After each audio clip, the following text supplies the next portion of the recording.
नमस्कार, स्वागत है आपका एनएनसी न्यूज में। मैं हूं लोकेंद्र त्यागी और आप देख रहे हैं न्यूज नाइट। अब खबरें विस्तार से। यूपी के बुलंदशहर में पहले चरण के मतदान के लिए आप अपनी पहली चुनावी रैली को संबोधित करने पहुंचे समाजवादी पार्टी के मुखिया मुलायम सिंह यादव ने मंच से ही शिक्षा मित्रों को धमकाना शुरू कर दिया। मुलायम सिंह ने कहा कि अगर समाजवादी पार्टी को वोट नहीं दोगे तो आपका नियमितीकरण वापस ले लिया जाएगा। तो वहीं मुलायम सिंह यादव ने मुजफ्फरनगर दंगों पर सुप्रीम कोर्ट के फैसले को सही ठहराते हुए कहा कि दंगे में प्रशासनिक स्तर पर चूक हुई है। या सहयोग या मिलजुल करेंगे जो आपके किसानों को प्राप्त होता देंगे। इन्हें बाधा करके जाना है। सुप्रीम कोर्ट का गठन को स्वीकार करके प्रशासनिक कमजोरी की ये सही सरकार की प्रशासनिक कमजोरी थी। बढ़ते हैं अगली खबर की ओर। एक तरफ जहां मुख्य निर्वाचन अधिकारी सभी प्रदेश के अधिकारियों को निष्पक्ष चुनाव कराने का निर्देश दे रहे हैं, तो वहीं जनपद हापुड़ के अधिकारियों के सामने ही लोकसभा प्रत्याशी जमकर आचार संहिता का उल्लंघन कर रहे हैं, लेकिन अधिकारी इस ओर कोई ध्यान नहीं दे रहे। दरअसल मेरठ हापुड़ लोकसभा क्षेत्र के बसपा के प्रत्याशी शाहिद अखलाक ने आचार संहिता का उल्लंघन करते हुए बिना परमिशन के ही रोड शो किया और बच्चों को रिझाने के लिए चॉकलेट भी बांटी।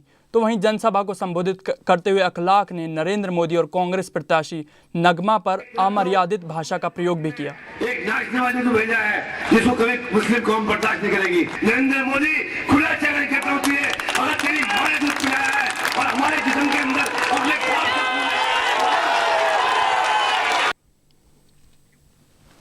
बढ़ते हैं अगली खबर की ओर। भगवान श्री कृष्ण का क्रीड़ा स्थल वृंदावन की गलियों का नज़ारा ही आज कुछ और था। सड़कें फूलों से पटी पड़ी थीं। दरअसल मथुरा लोकसभा क्षेत्र से बीजेपी के प्रत्याशी और फिल्म स्टार हेमा मालिनी ने रोड शो हो रहा था और उन्हें देखने के लिए जैसे मानो पूरा शहर ही पल के बिछाए खड़ा हो। जगह जगह फूल मालाओं से लोग हेमा मालिनी का स्वागत कर रहे थे। कुछ लोग छतों से उनका दीदार कर रहे थे तो कुछ लोग खिड़कियों से उनके ऊपर फूल मालाएं बरसा रहे थे। तो हेमा मालिनी ने भी लोगों का सर झुकाकर अभिवादन स्वीकार किया। तो वहीं हेमा मालिनी के रोड शो में बीजेपी के अंदर की गुटबाजी भी खुलकर सामने आ गई।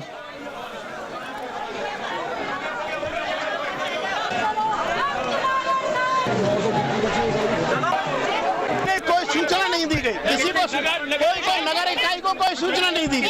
हमें तो यही कहेंगे कि नगर इकाई को जो है सभी कार्यकर्ताओं को साथ में लेकर चलना चाहिए। आज यदि सभी कार्यकर्ता साथ होते तो 10,000 आदमियों की भीड़ होती।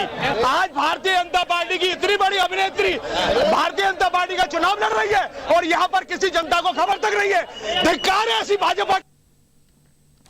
बढ़ते हैं अगली खबर की ओर। और लोकसभा चुनाव नजदीक आते ही ताबड़तोड़ रैलियों का दौर शुरू हो गया है। नेता एक दूसरे पर निशाना साधने से भी कसर नहीं छोड़ना चाहते।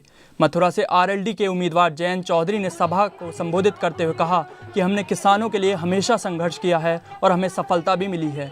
तो वहीं आरक्षण का सारा श्रेय अजीत सिंह को देते हुए आरएलडी नेता अमर सिंह ने मथुरा से बीजेपी के प्रत्याशी हेमा मालिनी पर जमकर हमला किया और कहा कि हेमा जी ड्रीम गर्ल हैं और हमें सपनों की सुंदरी नहीं चाहिए।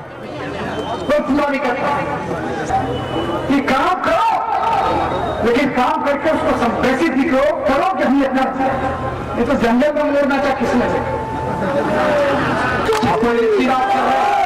56 इंच की छाती, मुझे मालूम है 56 इंच की छाती उनकी भले ही हो, मेरे पास छाता है, छाता की सरदारी।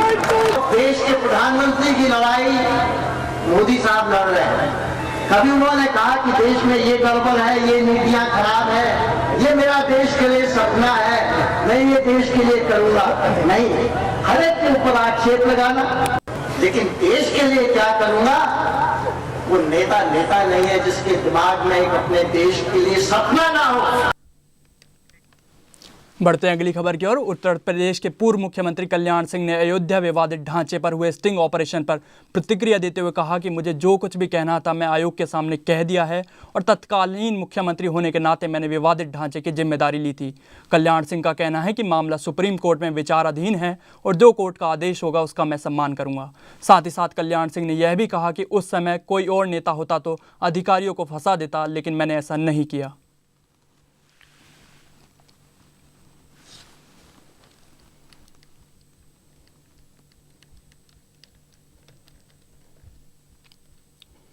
देखो, चाहे तो कांग्रेस हो, चाहे सपा हो, चाहे बसपा हो, चाहे और कोई पार्टी हो, सबके सब सांप्रदायिक मानसिकता से काम कर रहे हैं। ये ठीक है कि उसकी जिम्मेदारी मैंने अपने ऊपर ली, किसी अधिकारी का दोष मैंने नहीं उठाया है। बाकी जो राजनीतिक नेता होते हैं वो अधिकारियों को फंसाते हैं। मैंने किसी को नहीं फंसाया है। सुप्रीम कोर्ट में लंबित है, शेष जो सवाल होंगे वहाँ सुप्रीम कोर्ट में जवाब दूंगा और सुप्रीम कोर्ट का जो फैसला वो स्वीकार करेगा। लोकसभा का चुनाव अब पास आ गए हैं और प्रशासन लोकसभा चुनाव की तैयारियों में जुट गया है। मऊ में जिला अधिकारी और पुलिस अधीक्षक ने मुस्लिम इंटर कॉलेज मतदाता बूथ का निरीक्षण किया और साथ ही साथ लोकसभा चुनाव को सकुशल संपन्न करने के लिए पुलिस अधिकारियों के साथ बैठक भी की। आपको बता दें कि मऊ जिला उत्तर प्रदेश का सबसे अति संवेदनशील जिला है। जिला अधिकारी और एसपी ने अधिकारियों को सख्त निर्देश दिए हैं कि चुनाव में किसी भी तरह की लापरवाही बर्दाश्त नहीं की जाएगी।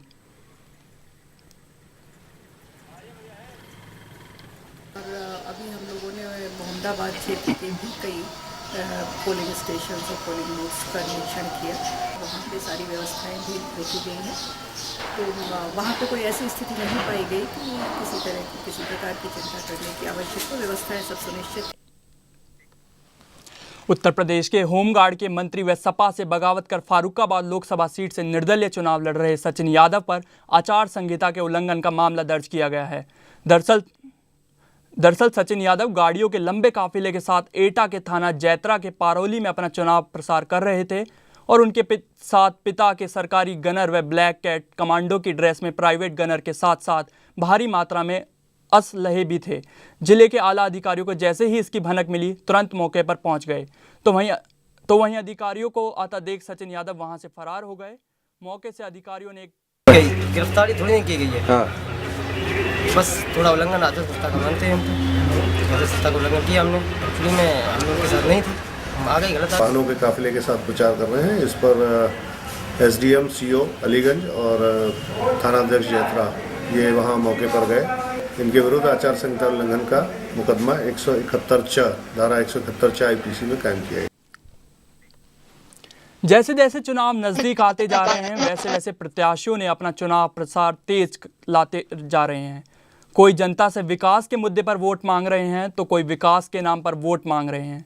क्या कुछ कहते हैं गुड़गांव लोकसभा क्षेत्र से कांग्रेस के प्रत्याशी राव धर्मपाल सिंह यादव। उनसे बात की हमारे संवाददाता निशी केसरी ने। तो गुड़गांव के स्थित कांग्रेस कार्यालय में हूं, जहां मेरे साथ है कांग्रेस नेता राव धर्मपाल सिंह यादव। आपसे कुछ मेरा क्वेश्चन है कि आपकी प्रतिक्रिया क्या है? जहाँ तक विकास की बात है, पिछले टेन्योर की तो वो बताएंगे जो पहले रहे। राव इंद्रजीत सिंह 5 साल मिनिस्टर रहे हैं और 3 साल 3.5 साल भी हुड्डा साहब से अपने सभी काम कराते रहे। इनके अच्छे ताल्लुकात रहे, आपस में क्लास पहले रहे। उसके बाद इनके कोई डिफरेंसेस आए हैं, मुझे तो उस कारण का पता नहीं, लेकिन मुझे लगता है ऐसा जैसा सेल्फ इंटरेस्ट में था, कोई नॉट इन पब्लिक इंटरेस्ट।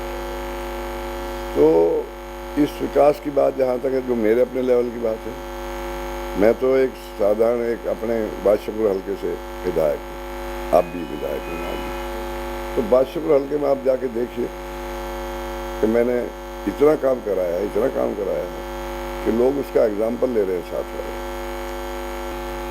योजना क्या क्या है आपकी? हमारी योजना लोगों को विकास की है, सम्मान की है और प्यार देंगे। दूरी खत्म कर दूंगा जो एक नेता और जनता की थी। मैं ही जनता हूँ खुद ही। मैं तो उनमें से नहीं हूँ एक बार 5 साल वोट लेने के बाद दर्शन न दे। गांव में, हर गांव में जहाँ जाते हैं यही बात मिलती है कि 10-10 साल हो गए। पार्टी और आपके मतलब बड़े बड़े नेता इसको छोड़ के जा रहे हैं, कारण क्या हो सकता है? बड़े बड़े नेता छोड़ कौन गए हैं? धर्मवीर को आप बड़ा नेता कहोगे क्या? सर अभी हाल में ही राव इंद्रजीत भी छोड़ के गए हैं। राव इंद्रजीत सिंह का तो मैं आपको बता रहा हूँ, फिर दोहरा रहा हूँ, मैं उनके साथ ही रहा हूँ एंड तक, और उनके जिताने में हम पूरा सहयोग करते थे क्योंकि हम पार्टी तो हमारी एक थी ना, हम सिंसियरली काम करते थे। लेकिन वो तो अपने एक्शनों से उन्होंने वो लिया है। लोगों को तो कहीं भी जाते हैं कोई उनका काम और पहचान तो मिलती नहीं। एक गांव में हम जा रहे हैं, कहीं भी इनका किया हुआ वो काम ये नहीं मिलता कि ये सामने काम किया। तो ये तो इसकी जिम्मेदारी खुद है इसकी। लोगों को जवाब ये आप देगा, क्या देगा? माफ़ी मांगता है भाई, हमें माफ़ कर दो, फिर नहीं होगा। अगर आप इस चुनाव में जीत जाते हो तो आप इसका श्रेय किसको देंगे? सोनिया जी को या भारतीय जनता? कांग्रेस पार्टी के विकास को देंगे जो किया है। आज हमें वोट इसी बात पे मिल रही है और विकास ही हमारा मुद्दा होना चाहिए। हमारा दायित्व भी यही होना चाहिए कि हम विकास कराएं लोगों इलाके का। हम एक दूरी मैं वो ख़त्म कर देना चाहता हूँ जो नेता और जनता के बीच की दूरियां थी। लोकसभा चुनाव के सभी प्रत्याशी जीतने के लिए काफी कोशिशें कर रहे हैं। जनता पर इस पर क्या प्रभाव पड़ेगा ये तो वक्त ही बताएगा। कैमरामैन चेतन देव के साथ मैं Nishi Kesarwani, Moscow media, NNC। BJP के पीएम पद के उम्मीदवार नरेंद्र मोदी गुड़गांव में जमकर गरजे। मोदी ने केंद्र सरकार पर आरोप लगाया कि कांग्रेस ने देश में भ्रष्टाचार फैलाया है। मोदी को सुनने के लिए लोग दूर दूर से आए हुए थे। ऐसे ही कुछ कार्यकर्ताओं से बात की हमारे संवाददाता शाहनवाज मिर्जा ने। मैं मौजूद हूँ लेजर वेरी पार्क में और अभी नरेंद्र मोदी जी जैसा आप देख के गए कि अपना स्पीच दे के गए। देखना होगा कि उससे भाजपा के प्रत्याशी और यहाँ की जो आवाम है उसके ऊपर कोई असर पड़ा है, देखना होगा। पूछते हैं कि क्या असर होने वाला है। जैसे जैसे अभी नरेंद्र मोदी जी यहाँ पे स्पीच दे के गए, क्या महसूस होता है आपको? आने वाले 2014 लोकसभा के इलेक्शन में गुड़गांव की सीट का क्या नजरिया रहेगा? गुड़गांव की सीट पर भारतीय जनता पार्टी जीतेगी। उनके आने से और ज़्यादा गति आई है। लोगों का मन पहले था, उस मन को बहुत ज़्यादा ढंग से मजबूत हो गया। ये पूरा गुड़गांव की सीट जो लोकसभा की है वो मुझे लगता है कि हरियाणा में सबसे ज़्यादा वोट से जीतने वाली सीट होगी। पहले जो थे राव इंद्रजीत सर, वो कांग्रेस के प्रत्याशी थे, उनको बीजेपी में आए हैं। आपको क्या लगता है अल्पसंख्यक वोट इनके साथ होगा? ऐसा है जी, वो गुड़गांव के हित की बात करने वाले एकमात्र हरियाणा के सांसद रहे हैं। वो बेशक कांग्रेस पार्टी में रहे लेकिन उन्होंने सदा हरियाणा के में और खासकर दक्षिण हरियाणा के हित में केवल एकमात्र व्यक्ति है जो आवाज़ उठाता था। गुड़गांव की जनता उसके त्याग को, उसकी सोच को, उसके गुड़गांव के प्रति समर्पण को कभी नहीं बोल सकती। मेरे साथ आप देख सकते हैं कि और भी जनता है। मैं जानना चाहता हूं उनसे कि क्या आने वाला नजरिया रहेगा उनका 2014 को लेकर। जैसे कि अभी नरेंद्र मोदी जी अपनी स्पीच दे के गए, आपको क्या लगता है क्या होगा इस बार का रिजल्ट? अब कहते जी जो रैली चल रही है, रेला चल रहा है, मोदी जी की लहर है, इसमें सब कांग्रेस हो या और कोई पार्टी हो सब बह जाएंगी।